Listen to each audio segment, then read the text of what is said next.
Welcome to our first presentation of Burnside, Unbound, where we bring our author events to you in the comfort of your own home. Today we are privileged to have best-selling author Kirsty Manning. Welcome, Kirsty. Hello, thank you for having me. You're welcome. From my bedroom floor, I'm yeah. hiding from my family. Sorry that it's not a more glamorous backdrop with bookshelves of, all the things, but serenity and silence is better at this point, I figure. Yeah, I was thinking, I've got a plain white wall, that's not very I know. so, anyway, we'll work on that one at our end. So Kirsty has become a well-renowned author with her historical fiction novels, The Midsummer Garden, The Jay Lily, and freshly published in March of this year, The Lost Jewels. And for those of you who are listening to our webinar this evening, you're invited to type any questions you have for Kirsty in the Q&A box at the bottom of the screen. I'll ask Kirsty your questions towards the end of this webinar. So like many authors in this time of isolation, Kirsty was due to launch The Lost Jewels to packed libraries and bookstores. So Kirsty, could you please tell us a little of what life has been like for you in the last 3 months, with the anticipation of a new book out, but then the restrictions of isolation? Well, it's been, it's a very strange thing because, of course, we could see the COVID kind of unfurling around the world, but we just didn't quite know what it would look like here. And then we could kind of see the writing on the wall, and my publishers were planning a tour and my book was coming out. And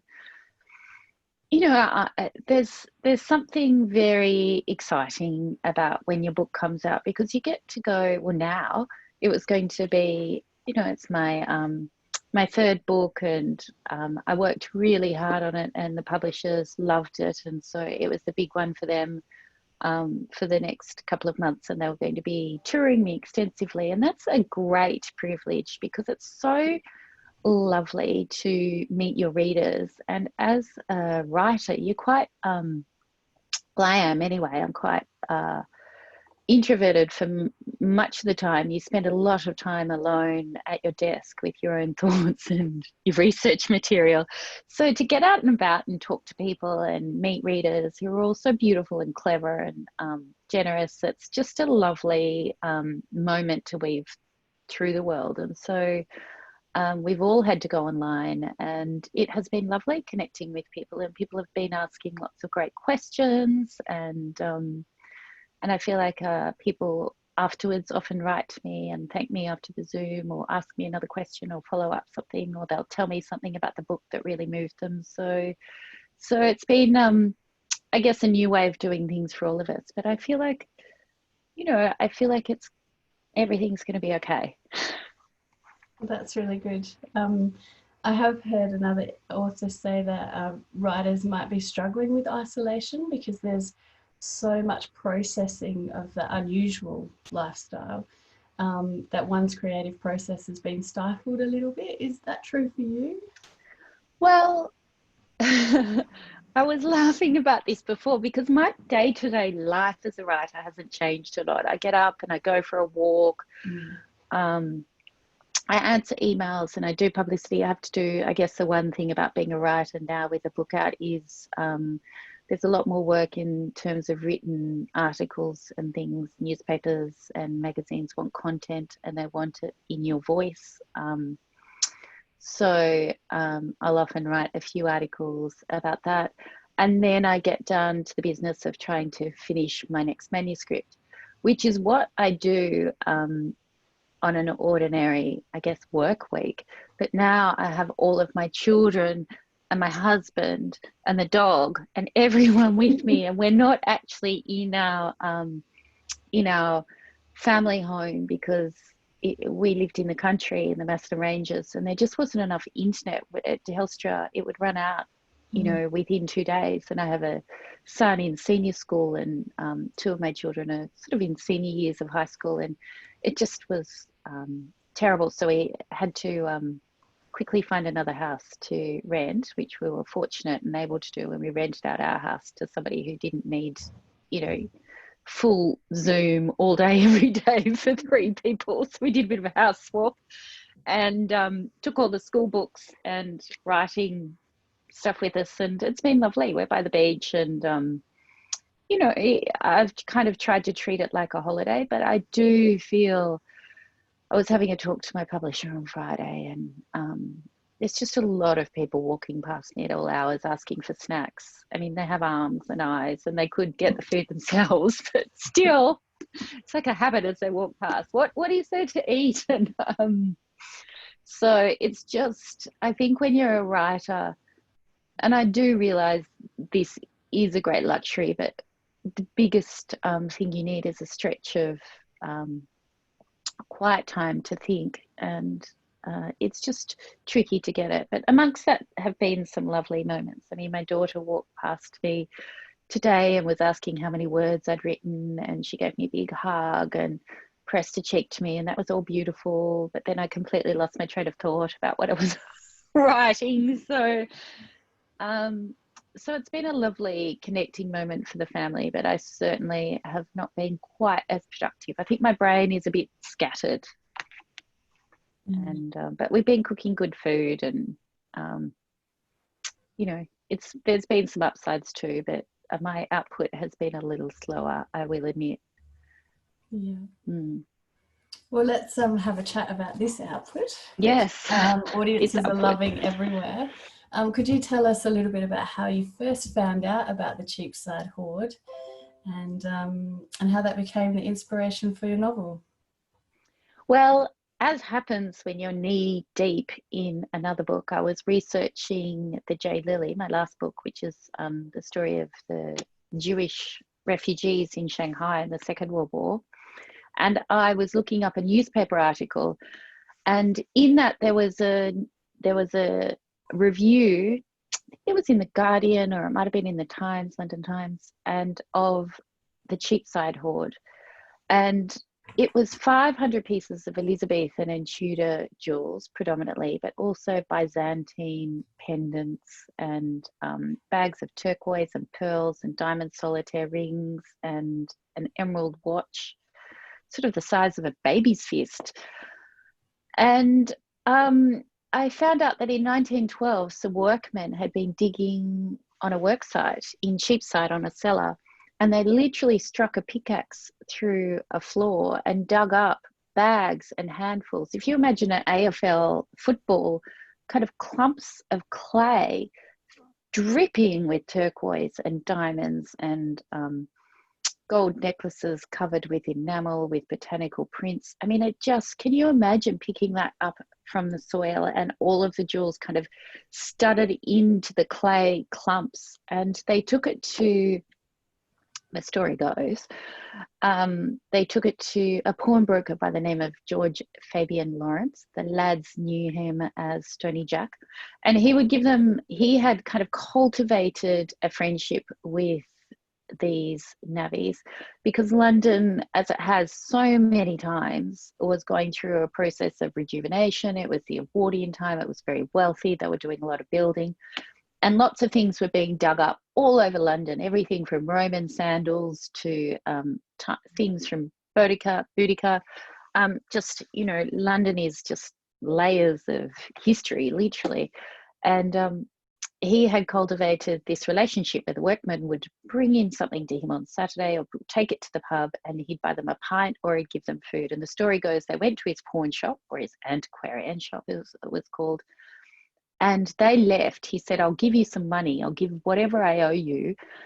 And he went upstairs and he ran this clump of clay that was the size of a football under a tap, and just, you know, fist-size emeralds, pendants, the works just dripped out onto the clay, onto the bath. And I just thought, and they were able to bury, historians have worked on this for a long time all around the world, and they've been able to date some of the pieces largely by because it was mostly Elizabethan and Tudor, but also because there was an engraving by the Viscount of Stafford that put it around the mid-1600s.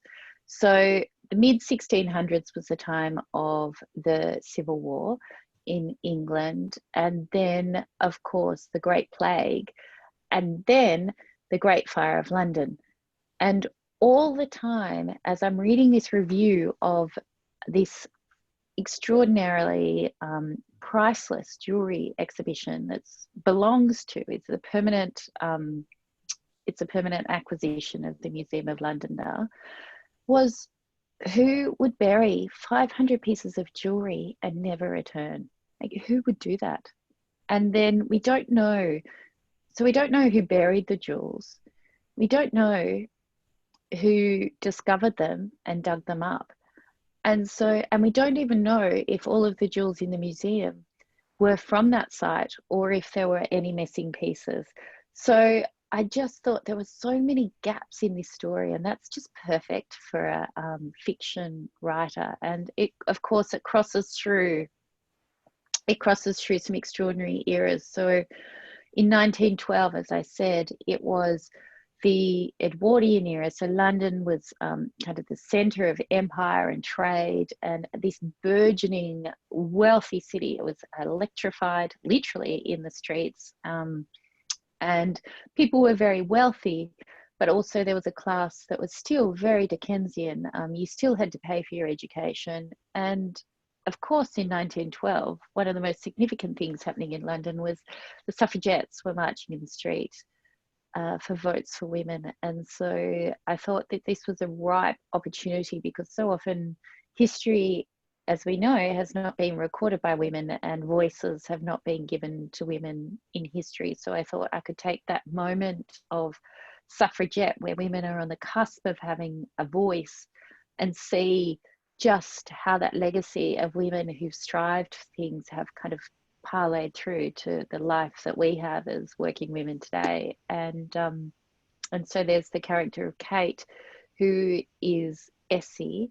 Now, Essie is the sister of one of the navvies, and Essie discovers, she's on the work site the day the jewels were discovered. And Kate is a jewelry historian, American jewelry historian, great-granddaughter of Essie, and she is sent to London to uncover the story of the Cheapside hoard. But she also suspects that her great-grandmother has a link, but she doesn't quite know how or why. It's just her grandmother told Irish tales and said she was there a day the jewels were discovered. Some jewels were discovered.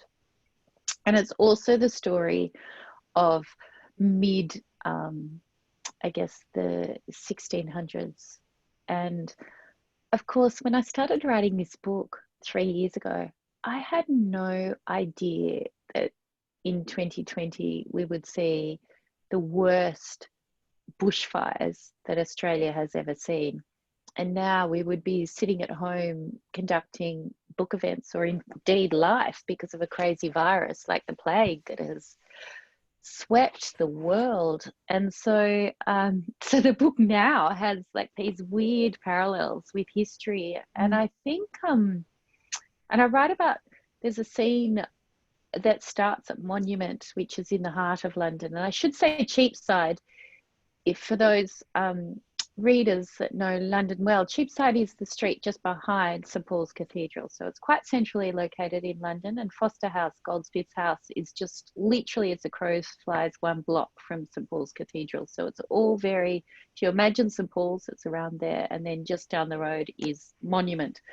And I write about London as a character because she has kind of carried the weight of history. She's a city that has been raised and taken to her knees so many times. I mean, through civil war and plague and Great Fire, and always, it's a city that rebuilds itself. It's resilient, and it looks different, and it's even more beautiful every time they redo it. And I think, I've been reflecting a lot about this while I've been in shutdown, because I feel that the lessons of history can teach us a lot right now. And it is that the resilience of the human spirit and the hope of the human spirit. I mean, I wrote about refugees in my last book, and written about fire and plague and suffragettes and death and trauma in this book, but also many, many uplifting moments. And it's the moment that communities and individuals reach out to each other and say, I've got you, we'll do this together, you're not alone, they're the moments that really carry people through from generation to the next and get people through the hardest of times. I mean, you have to look at how people rallied around the victims of the bushfire this time. It was extraordinary community spirit. And I think history shows us that people do rise up and do that again and again and again. And it is really quite something to behold, I think. That's right. And you've concentrated your research on 3 different time periods in this book. Could you tell us a little bit about how you went about researching the Cheapside Hoard and then the 1600s and the different times in the book? Well, I did a lot of research on goldsmithing and jewelry making, obviously, because I had no idea about the, I guess, the really painstaking and very exquisite craftsmanship that goes into creating a bespoke piece of jewelry and all the symbolism behind it. So I read a lot about the symbolism of jewels, and so and of flowers and what gold means, and sapphires and diamonds, you know, they're hard and impenetrable, and a ring is, you know, a symbol of power, and it's a symbol of ownership. It's also a symbol of infinity and love, and I think they're all great metaphors for using in a book, but also quite interesting in itself. And then I went to London and I did plague walking tours, and I went with my son, actually, and we went to all the museums. The Museum of London had a great fire to tour on, and a suffragette exhibition.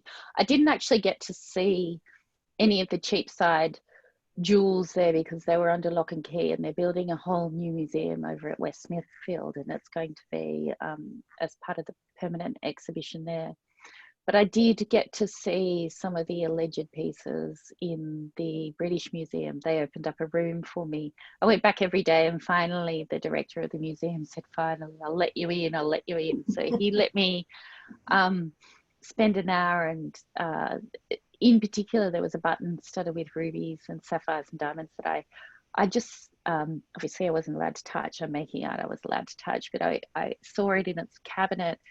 And I just imagined all the hands that have passed over this jewel, from its origin into the soil, to the person that polished it, to the trade routes, the silk routes, the ships that it's travelled on, the value that the jewels would have had. Because of course, jewelry, especially in the 1600s, it was currency. It's like spices. It was, you know, even more valuable than gold in some cases. And so to carry a bag full of jewels, or to carry rings that were kind of studded and sneakily with rubies and diamonds, so you could carry multiple types at once without being robbed, was extraordinary. And I guess I looked at a lot of the artwork when I was in London too, and you see the you know, the Elizabethan cuffs that both the men and the women wore. And during the 1600s, it was the expansion of empire, but it was also the first time that the merchant class has risen to be extremely wealthy in England. And they literally wore their wealth on their sleeves. I think that's where maybe the saying comes from. But they stitched. It wasn't enough to wear a diamond ring and buttons, jeweled buttons down the front of your waistcoat or your dress. The women wore the gold ruffs, and they would have buttons and rings literally sewed into the white ruffs on their sleeves and on their collar. And they would have on their dresses gold enamel, gold necklaces painted over with white and botanical enamel, and they'd be stitched down to the frontispiece of their velvet dresses. And many of those pieces, I mean, the thing about the Cheapside hoard is they're very fragile. That enamel work, that Champlain French baked enamel that kind of sits on top of gold, and it wouldn't have survived 400 years in circulation. And indeed, much of this style of jewelry, because tastes change, would have been melted down and remade into something else. So so I guess it really is a snapshot of the history of the time and what it looked like. So I got to see some of that for myself. That was lovely. I went to the Cartier exhibition in Canberra, and that was, I went with a jeweler from Melbourne who showed me, she walked around the exhibition, and they actually had a workshop with anvils and all the tiny little jewels that they used to make a bespoke piece of jewelry. And they had some of the sketches, and the Cartier designers designed, they kind of had this thick stock, and they would show the faceting on each individual piece of gemstone and exactly how each facet and gem should be placed in a necklace and what size it was. And I mean, these necklaces take 2 or 3 years to make. And that was just the most extraordinary exhibition for me, because I hadn't seen a huge, I think I'd seen the crown jewels when I was younger, but you kind of, you know, jammed up in the crowd and you rush through, and then finally you get to the crowd and you kind of ushered through, and you don't get a chance to really take it all in. I mean, it's amazing, but it's, you kind of bumping into people's backs and on you go. But at the Cartier exhibition, it was the first time that I'd really stopped and looked at layers, like 30 layers of diamonds and tiaras and headpieces and earrings. And most of us in our lifetime will never ever wear anything like that. But what it, I just found it, I mean, it's just so dazzlingly decadent, but what it also is the absolute pinnacle of human creativity and craftsmanship. I mean, it's one of the most exquisite things you can look at, and it really is, it's dazzling, and it really, it makes your spirit sing. It's like any, like a, you know, like a good book or like a great artwork. Somebody's mastery of their craft is kind of the ultimate human endeavor, and to see that executed is just wonderful. So I wanted to capture some of that magic and craftsmanship and just show how a masterpiece is made on the page. So that was You some of definitely my, did that with the I saw a photo recently of the emerald pocket watch. oh, did you? That's part Yeah. of the Cheapside hoard, and yeah, the way that you brought that particular piece into the story was very clever with the gentleman who got his mastership in crafting the jewellery. So yeah, that was really great. I just want to ask you a couple of questions about the women in your book. They're strong, high achievers. How do you make them relatable as well as yeah, strong? Yes, I think I take it you're talking about my contemporary characters, especially. Yes, Yeah. Essie and Gertie as well as Kate Yeah. I later think on. you know, with Essie and Gertie, I should explain, is Essie's younger sister. Essie's from an impoverished Irish immigrant background. Her father has died in the Boer War, and her mother is pretty unable to take care of her younger children and her older brother. So Essie is really trying to, you know, her goal is to really do best by her family. And I think that is relatable because I have no idea what it's like to live in that kind of horrible London ghetto. But what I do see around me every day is women who want their loved ones, their children, and the people that they take care of to have the best opportunities, whether your parents getting good care, your children making sure that they kind of get the best education that they can. And I think women are always the ones, their stories aren't told, but in a crisis, they're the ones kind of gathering the family together and kind of just shepherding them through from point to point to calm and safe waters. And so I think that's what makes them relatable. And with Kate,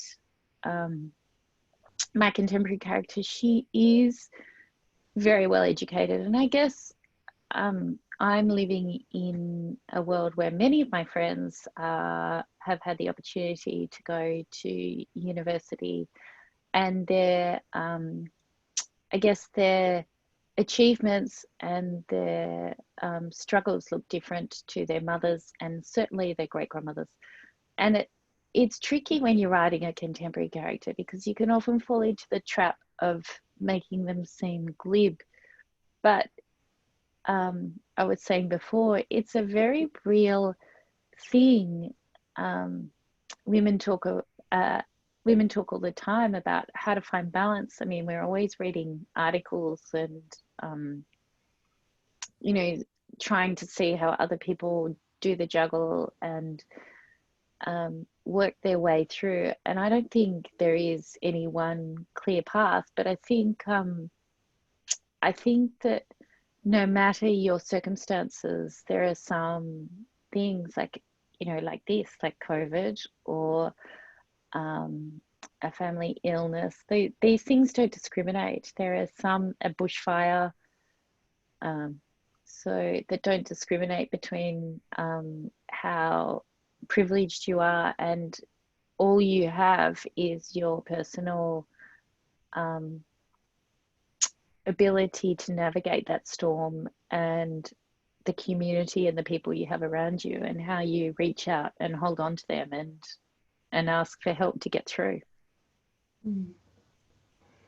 Yeah, so I guess you're speaking a little bit there about Kate and her struggles of with the marriage separation and that. Did you want to elaborate on how you actually crafted that character and why?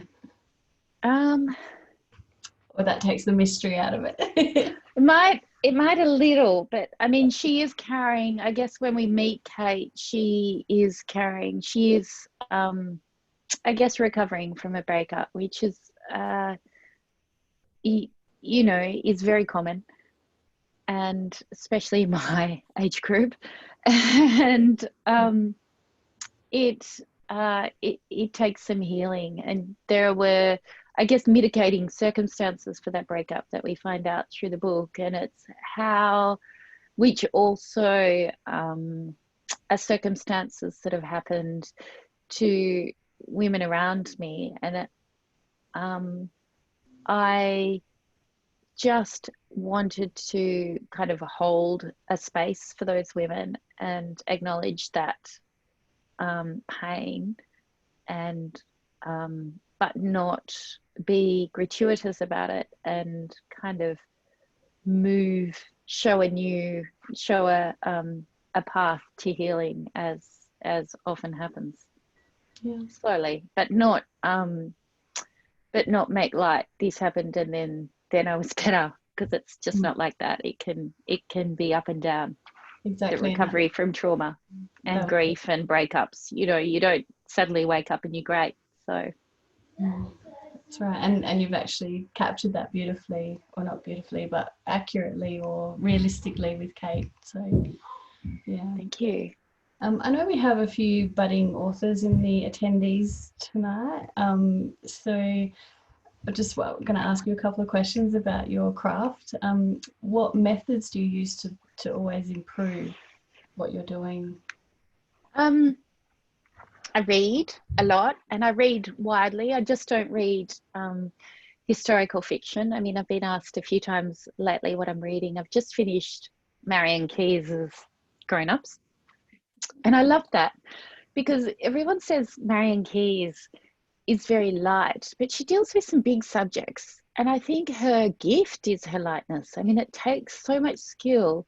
It's like when you watch an Olympic swimmer and they make it seem so easy, but they've done like 20 years of training to make it look that simple. I feel like Marianne Keyes is that. Her art is her effortlessness. I'm reading Christian White's The War and the Widow. Is it The War? His second one. And Lauren Chater's Gulliver's Travels, beautiful historical novel.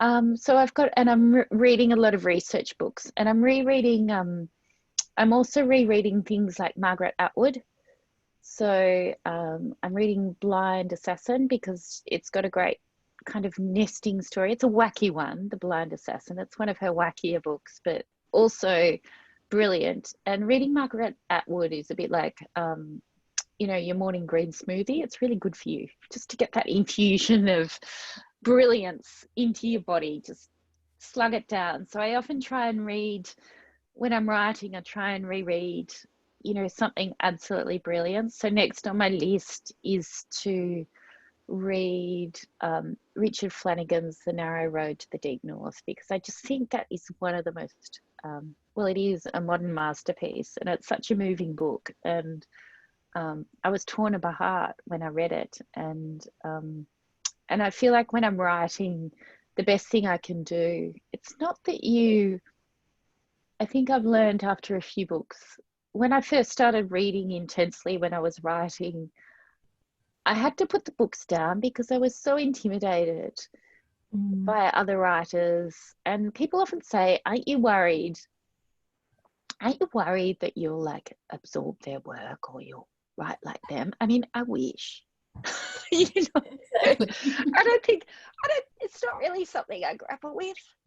But, you know, the day someone compares one of my books to Narrow Road to the Deep North, it's not something that keeps me awake at night. I read it for the sheer joy and the beauty of the book, and it inspires me just to write a little better and to try a little harder. So my daughter, interestingly, this just reminded me, she sent me a 1-star review of one of my books that was on, you know, one of those internet websites that I didn't look at, with the comment, just a little reminder, Mum, when you wake up in the morning, just a little incentive for you to work a little harder tomorrow.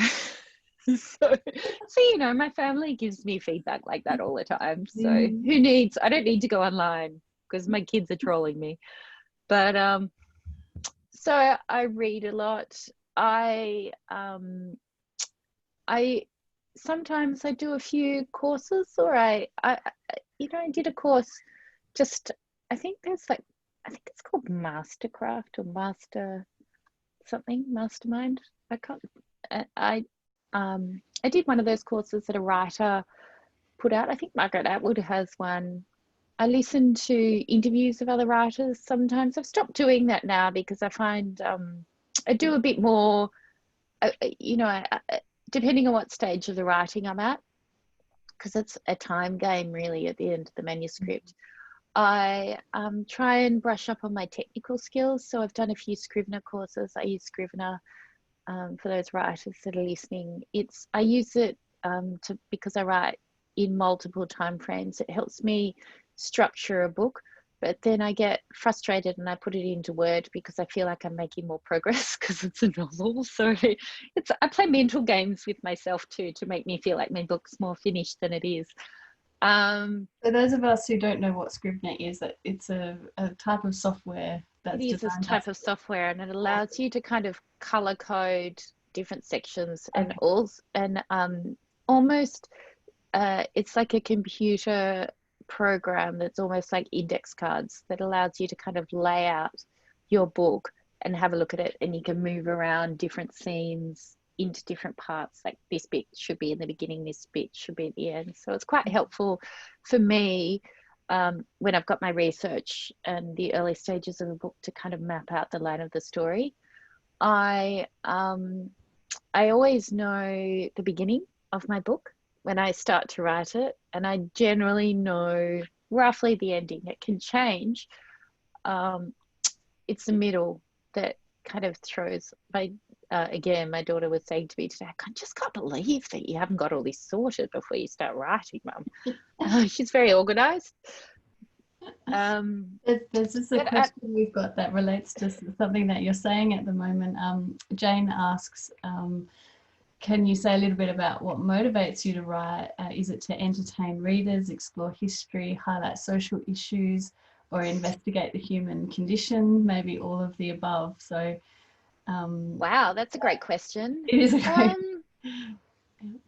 you know, I think a confluence of lots of those things. I think when I first started writing, I just wanted to see if I could write.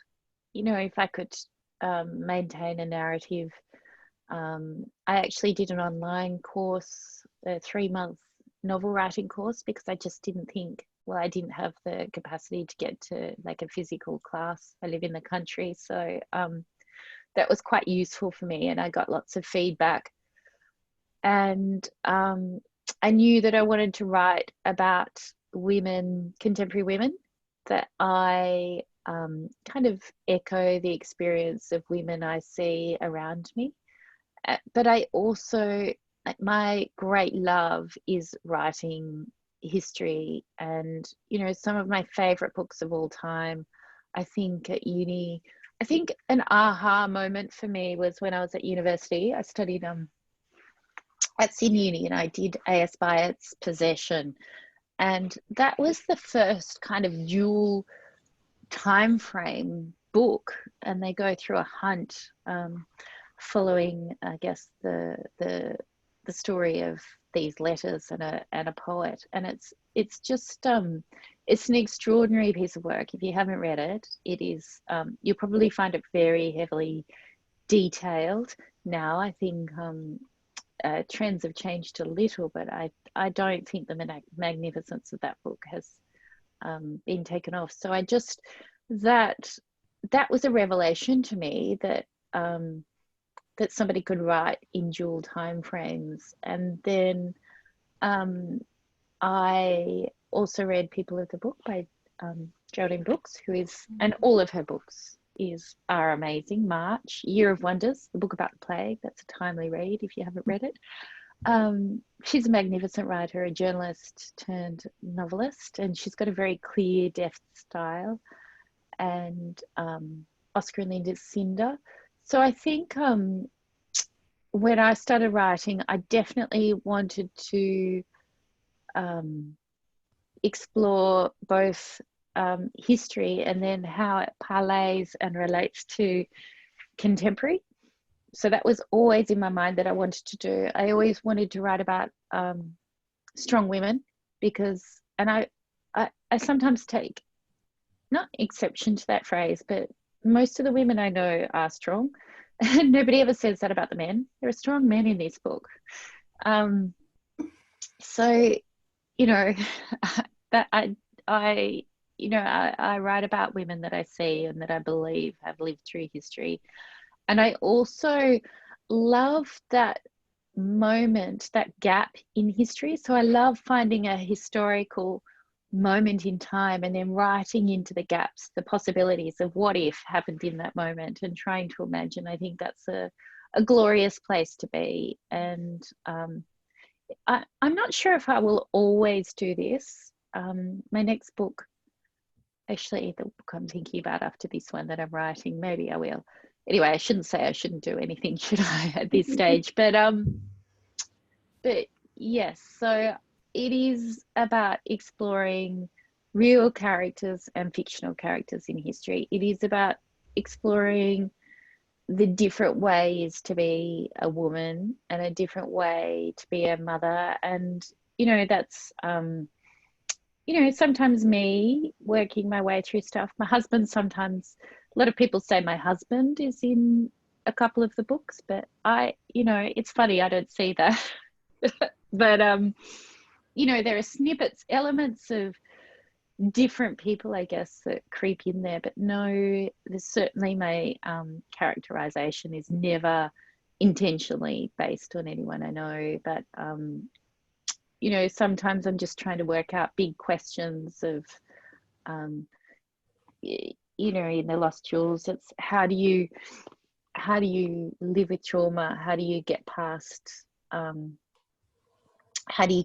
things that happen in your life and go on to create a different kind of life? And I think that's what jewelry does. You know, it can be reset, it can be remade, and it every time it's given in a gesture of love or ownership. It always carries a message. If you think of all the times you've been given a piece of jewelry, or maybe it's only once with a ring or a brooch. In my case, when I got engaged, my mum gave me a brooch that was my great-grandmother's, and it was just a very simple brooch. And my great-grandmother was a very, very elegant woman who lived in her own home till she was, nearly 100. And she was very proud. She'd come out from England, and funnily enough, we didn't know much she never talked about her time in England. And I think, I look back and I didn't really ask a lot either, and I regret that. I regret that very deeply.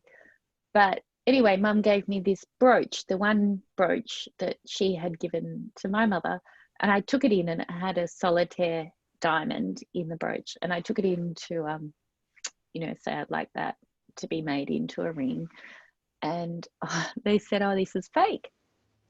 Oh. And I said, "What? It's like 100 and something years old. How could it be fake?" And my grandmother was gone by then. And so we don't know whether this proud woman, it was gifted to her by her father, apparently. And we don't know whether she had to sell it during the war. We don't know if she had to sell it to get to Australia. We don't know whether she just took it in for repair on the clasp, but it was swapped out by some greedy jeweler. We'll never know that story. But we do know that her father probably wouldn't have given her glass paste as it is now. And so it was just like a funny moment, not funny, but quite a poignant moment for our family. It was like, well, I wonder what happened. I wonder what really she had to do, what hardship she suffered. And, of course, a lot, given she'd lived through several wars and a depression. So any number of reasons she would have swapped out that diamond. Yeah. Thank you. I have another question from Judy. Are you working on your next book, and what has inspired that story? If you can. Oh, I can't give away too much at the moment. I am working away on it. My manuscript is actually due on the 30th of June. It's like ringing like a church bell in my head at the moment, chiming every day. And it is, again, a dual time frame history. I can tell you it starts in the south of France with a murder. And then it's pre-World War II, and it crosses into the war and into contemporary times. So it's a story of many wonderful women and men in this book, and hopefully it's intriguing. And it is based on a true pocket of history, but I can't share that with you quite yet because I will be lynched by my publishers. But as soon as I can, I will post about it or do something. But I have to finish it first. Yeah. I've just got a couple more chapters. I was saying while I was waiting to come online, I was taking a few. Yeah. I don't think anyone could read that handwriting, but taking notes for my the chapter I've got to write tomorrow, one backstory chapter. Haven't got anything written there yet, but by the time I go to bed tonight, I will. It seems a little bit tricky to, have a timeline on a craft. You think about other artists and, do they have a timeline? Like a painter, does a painter have to finish a picture by a certain date? It feels a bit unfair for authors to have to finish this chapter or this percentage of a book by a particular date. Yeah, I think that's a luxury of your first book, your first novel or your second novel. So if anyone is writing their first novel at the moment who's listening, lap that moment up because it's gorgeous, gorgeous freedom. But I still feel like my publishers give me a lot of rope. I'm sure I can't. They might be listening. I can't say that. I'm sure if I couldn't deliver, they would be okay with that. But I guess that is also the business of being a writer. I guess if you're an artist and you have to exhibit, you've got to get your paintings done by exhibition time. Writing is also my job. So if I'm not doing this, the reality is I need to have another job. I need to work somewhere and do something else. So the contracts just mean that you're hitting a day where you can deliver and get paid on that, at that point. So I guess it's for practical reasons as well as stylistic. But I often find, I have a couple of years. I'm working a couple of years in advance for each of my books. So I do have time to do it. But having said that, if I had 5 years for a book, I still think I would write the majority of it in those last few months before it was due. So I think it's good. They know how I work. I would know how I work. The adrenaline keeps going. Somebody told me the other day, a behavioral person that I know, that is at one of my kids' schools. I was saying, I've been like this since uni. I always left my essays to the last minute, and I'm just finishing off the final chapters now. And she informed me I could change that pattern of behavior, and I could work steadily and in a piecemeal way, and I would have it done. But and I think that's probably true, and I'm going to try that for my next book, and I try it for every book. I do give myself a word count, but I'm not overly stressed because I know that I will get it done. I mean, I'm starting to be a little stressed, but it will happen because it's all here. I find the thinking and the research and the plotting together and what goes where, I feel like that's 80% of the writing. And as I was saying before, I used to be a journalist, so I can write 1,000 words, 2,000 words relatively quickly compared to my processing of it. So it might take me weeks to process it, and then I could write it that day or that night. And I often find with these kind of books that the final pieces just click together in the last few days because, it's different time frames, and you'll be stewing over, I just don't know how it gets here, and it's revealed in contemporary. I can't think of how it's going, and then you'll be out for a walk, or you'll go to sleep and you'll wake up in the next morning and you'll go, that's it. So I've heard another trap is also a week of research can just come down to one sentence by the time your editor's been through it and you've mulled over it. Has that happened to you where you've actually had to delete or shrink down a lot of research into just like a couple of sentences? Yes. Certainly in my earlier books, but I have learned that the editors will swiftly, and I think when you're writing, you get carried away with creating a scene and you want to pour everything you've learned into it. But it's only when people start reading it that you get a gauge. And I have quite a few readers that go through my manuscript before I send it into the publishers. And they're not, when they're reading it, I'm not asking them for their advice on what I should do or how do I do that, although I do that sometimes, but I'm reading to see how my characters are affecting them, whether, they're feeling it in their heart, whether they like the characters, whether they don't like them. And if they don't like them or they're not connecting with something, that tells me that the way I'm writing them, there's something I'm doing that's not good enough and needs to be rewritten. And likewise with the history, it can really slow down the pace of a text.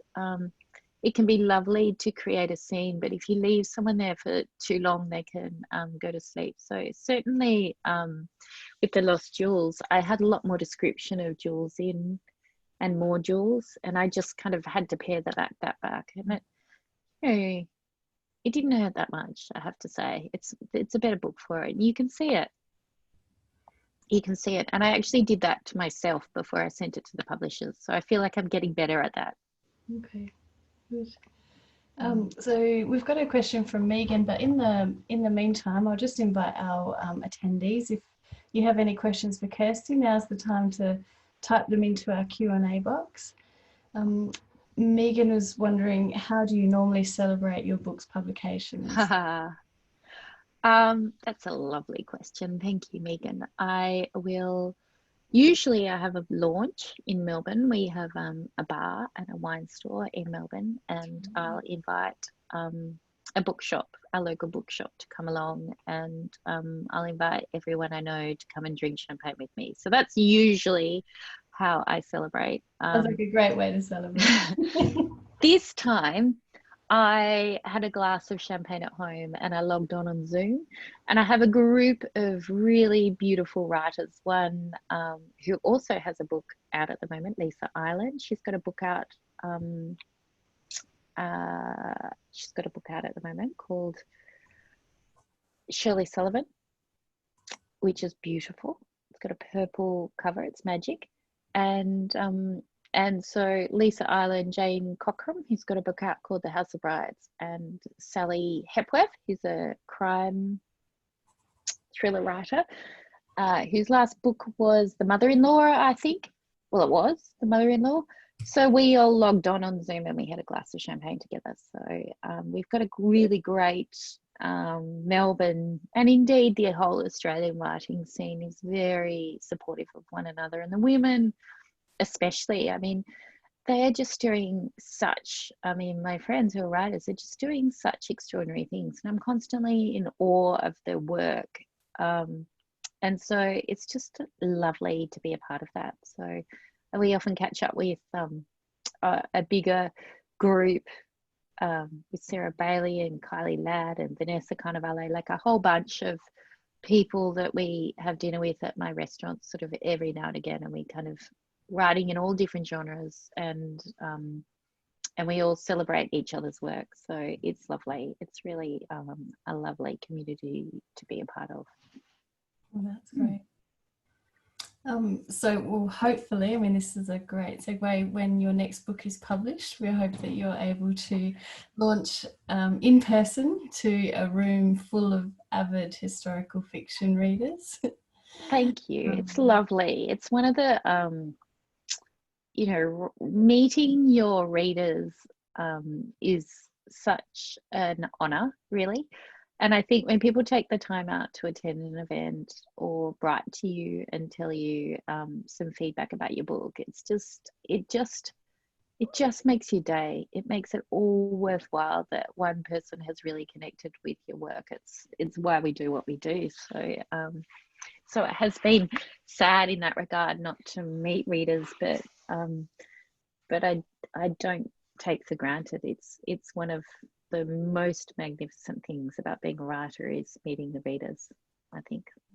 Is that hard to sort of let your baby out into the world in a way and let it be judged over and over again? Or do you find that you're really good separating that from personal? Do you know, I think maybe the first time, my first book that came out, my publicist said,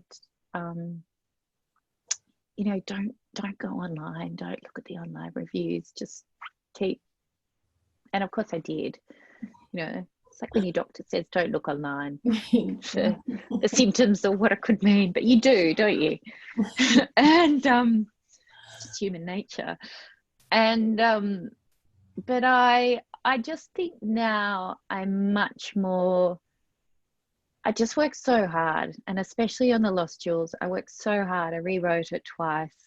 I felt like I put everything I had into it, and I just thought after that it will be what it will be. I have put in all I can do, and I'm really proud of it, and it is what it is. It won't be to some people's taste. It probably won't win the Pulitzer or the Booker Prize, but you know, it's the best I can do for that book, for that story, and that has to be enough, I think. What is the best thing that a fan has ever told you or sent you or written to you?